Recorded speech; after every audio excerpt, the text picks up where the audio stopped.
হিজল নামের সঙ্গে এক ধরনের মায়া জড়িয়ে আছে। গ্রাম বাংলায় হিজল গাছগুলো কবিতার মতোই মুগ্ধতা নিয়ে বেঁচে থাকে। এই কারণে হিজল নামাঙ্কিত এই ক্যাফেতে যাওয়ার মধুর আমন্ত্রণটি আর উপেক্ষা করা গেল না। গাজীপুরের কোনাবাড়ি এলাকায় এই ক্যাফের চারপাশে কদাকার সব দালান কোঠা আর কংক্রিটের জঞ্জাল। তার ভেতরেই এক টুকরো জায়গায় শৈল্পিক সবুজে সাজানো হয়েছে হিজল ক্যাফেটি। ঢোকার পথে অভিনব কায়দায় রাখা হিজল গাছটি আমাদের স্বাগত জানালো। ঐতিহ্য আর আধুনিকতার অপূর্ব সমন্বয়ে গড়ে উঠেছে এই ক্যাফেটি। কাজে লাগানো হয়েছে ব্যবহৃত অনেক ফেলনা জিনিসও। আবার ছাদে বসার ব্যবস্থাও উদ্ভিদের সঙ্গে মিতালি পেতেই।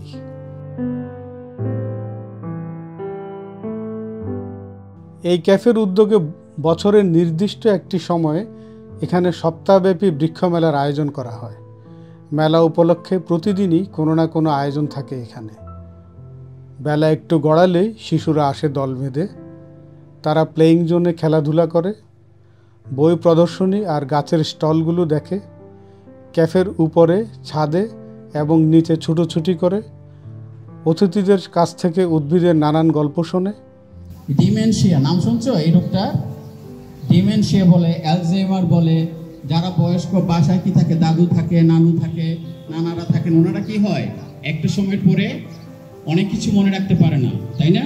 তখন কিন্তু ডাক্তার বলে যে ডিমেনশিয়া, যে স্মৃতিশক্তি লোপ পেয়ে যাওয়া।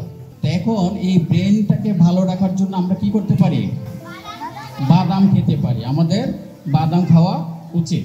জলবায়ু পরিবর্তনের যে নেতিবাচক দিকগুলো আছে এটা সবাইকে বোঝাতে হবে, সবাইকে বলতে হবে, এবং এটা থেকে উত্তরণের কী পথ, কিভাবে আমরা শালবনগুলো বাঁচিয়ে রাখবো, কিভাবে আমাদের নদী, খাল, জলাশয়গুলোকে বাঁচিয়ে রাখবো, সেগুলো নিয়ে আমাদের সচেতনতা দরকার। এবং সেটা নিয়ে স্কুলিং, যেটা শিক্ষা দরকার আমাদের, সেটা হলে আমরা ধীরে ধীরে হয়তো আমরা আগের জায়গা না যেতে পারলেও আমরা একটা শুভ সূচনা করতে পারব। তারপর ছবি আঁকা প্রতিযোগিতায়ও অংশগ্রহণ করে সবশেষে অনেকগুলো উপহার নিয়ে বাড়ি ফিরে যায় তারা।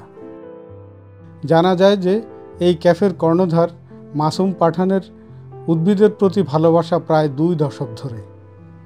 বিদেশে লেখাপড়া করেও দেশের বৃক্ষ জগৎকে ভুলে যাননি তিনি, বরং সংক্রমিত করেছেন অন্যদেরও। এই অনন্য বৃক্ষপ্রেমীর জন্য শুভকামনা।